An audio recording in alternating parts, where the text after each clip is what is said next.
أهلا بكم إلى أهم أخبار الجزائر وهذه عناوينها. توقيف شبكة من 25 شخصا تتاجر بالمعادن الثمينة. دي جي سناك يحيي حفلا بالجزائر في 5 يونيو. والكاف يناقش صيغة تصفيات كأس العالم 2026 في الجزائر.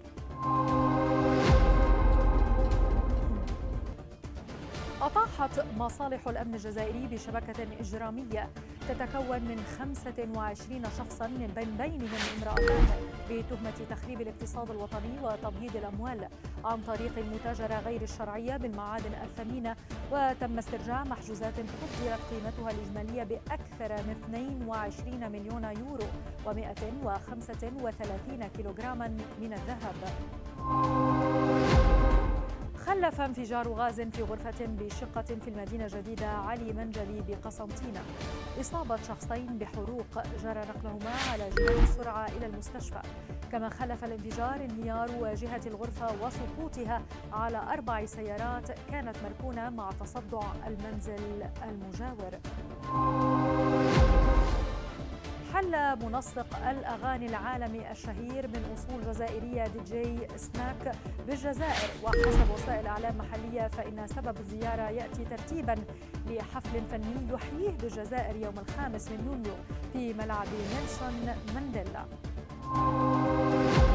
ارتفعت حصة صيد الجزائر السمك التونة إلى 2023 طنا مقابل 1650 طنا في السنة الماضية، أي بنسبة 5%. وستشارك الجزائر ب 32 سفينة صيد من بينها 3 سفن مصنحة محليا في حملة صيد التونة الحمراء للعام الحالي التي ستنطلق يوم 26 من الشهر الجاري.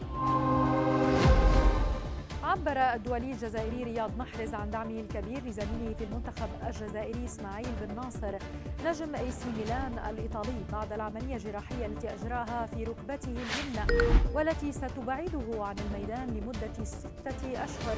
ونشر محرز تغريدة على انستغرام تحمل صورة لبن ناصر بقميص الميلان يدعو فيها له بالشفاء.